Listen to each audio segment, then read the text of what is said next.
గురువుగారు, శ్రీకృష్ణ భగవానునికి 16,000 మంది రాణులు ఉన్నారు అంటారు. దాని గురించి మీరేం చెప్తారు? శ్రీకృష్ణుడికి 16,108 మంది భార్యలు. అయితే దీని విషయం గురించి కొన్ని ప్రస్తావన చేస్తాను. 8 మంది భార్యలు కృష్ణుడికి ముందే ఉన్నారు. స్వామి వివాహం చేసుకున్నారనమాట. ఒక అసురుడు ఉన్నారు, నరకాసురుడు ఆయన పేరు అనమాట.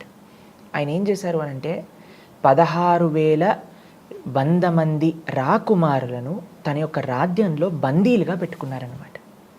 అయితే కృష్ణుడు ఎప్పుడైతే ఈ దుష్టుడైన నరకాసుడిని సంహరించారో ఆయన భవనంలోకి ప్రవేశించగానే ఈ 16,100 మంది కూడా రాణులందరూ కూడా వచ్చి భగవంతుడికి ప్రార్థన చేస్తారు. అయ్యా, ఈ దుష్టుడు తీసుకొచ్చి తన భవనంలో మమ్మల్ని ఇన్ని రోజులు పెట్టుకున్నారు, ఇంకా మమ్మల్ని బయటికి వెళ్తే ఎవరు వివాహం చేసుకోరు.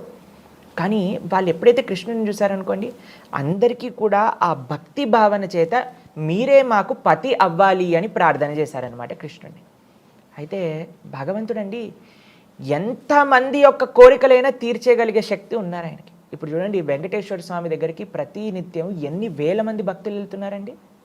అందరినీ కూడా ఆయన కృప చేస్తున్నారు, అందరినీ కటాక్షిస్తున్నారు కదా. అది స్వామి యొక్క సామర్థ్యం. ఎందుకంటే ఆయన సాక్షాత్తుగా భగవంతుడు కాబట్టి. సరే, అందరూ కూడా ప్రార్థన చేశారు, కృష్ణ మాకు నువ్వు కావాలి. అందరినీ వివాహం చేసేసుకున్నారు. అందరినీ వివాహం చేసేసుకున్నాక ఈ ప్రపంచంలో అండి చాలామంది చెప్తారు, ప్రభుజీ మాకు మీ ఆశ్రమానికి వచ్చేయాలనుంది ప్రభుజీ అని. అంటే వెంటనే మీకు పెళ్ళయిందా అండి అని అడుగుతాం. అయిందండి, అందుకే ఈ కోరికలన్నీ వస్తున్నాయి అని చెప్తానమాట నేను.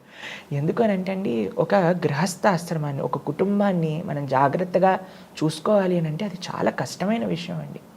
బాధ్యత అనేది అంత ఈజీ కాదు. బాధ్యత తీసుకున్నప్పుడు దాన్ని సక్రమంగా నిర్వర్తించాలి కూడా. అయితే కృష్ణుడు 16,108 భార్యలను వివాహం చేసుకున్న 16,108 బంగారు భవనాలు ఇచ్చారు.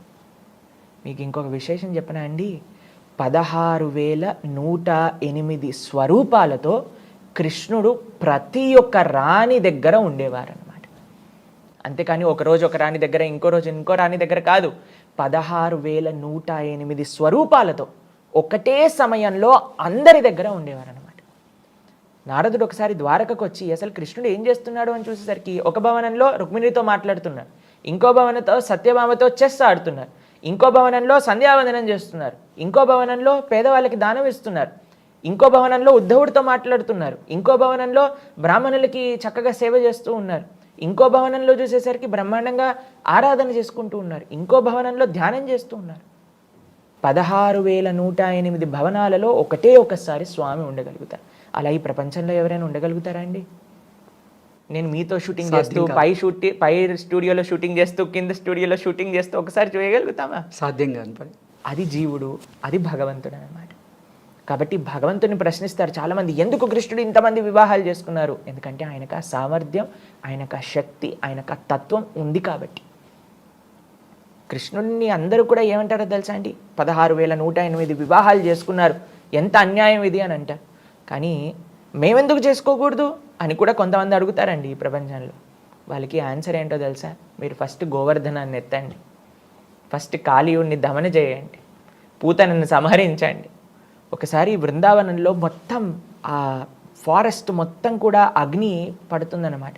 వెంటనే కృష్ణుడు అనేసి ఆ అగ్నిని మొత్తం కూడా లోపలికి తీసేసుకుంటాడు. 7 రోజులు 7 రాత్రులు అంత పెద్ద 21 కిలోమీటర్లు. ఇప్పుడు మనం గోవర్ధనాన్ని చూస్తే అటువంటి గోవర్ధనాన్ని ఎడమ చేతి చిటికని వేలిపైన ధరించారు. ఈ శక్తి ఎవరికి ఉందండి? మనం ఒక బాటిల్ని 7 నిమిషాలు పెట్టుకోలేము చేతి పైన. ఎంత లైట్ వస్తువు అయినా సరే మనకి అది జీవతత్వం అనమాట. మనకి శక్తి లేదు. భగవంతుడు విలక్షణమైన ఆ స్వరూపాన్ని, ఆయన యొక్క ఐశ్వర్యాన్ని చూపించగలిగిన శక్తి ఆయన దగ్గర ఉంది.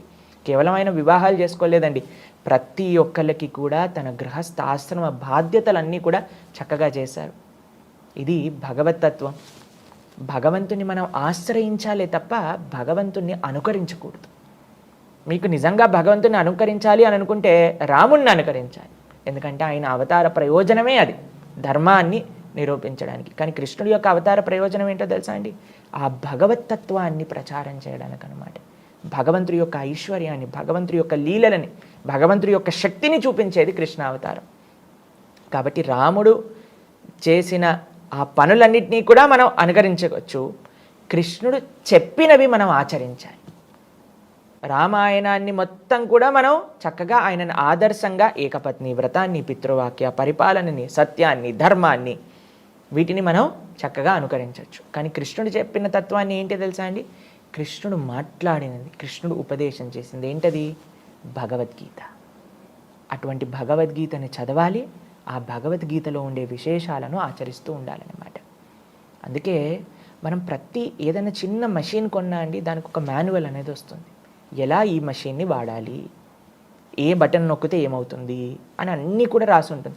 ఒక్కసారి మనం చదువుకున్నాం అనుకోండి, ఇంకా మనం హ్యాపీగా ఆ యొక్క మెషిన్ని యూజ్ చేయొచ్చు. ఈ మానవ శరీరం అనేది కూడా ఒక యంత్రం లాంటిది. ఈ యంత్రాన్ని ఎలా యూజ్ చేయాలి అని చెప్పేది భగవద్గీత. కాబట్టి రాముడు ఆచరించింది ఆచరించాలి, కృష్ణుడు చెప్పింది ఆచరించాలి. అదే భగవద్గీత. దాన్ని తప్పకుండా ప్రతి ఒక్కళ్ళు అధ్యయనం చేయాలి, జీవితంలో ఆచరించడానికి ప్రయత్నం చేయాలి. హరే కృష్ణ. ఓకే గురుగారు, ధన్యవాదాలు.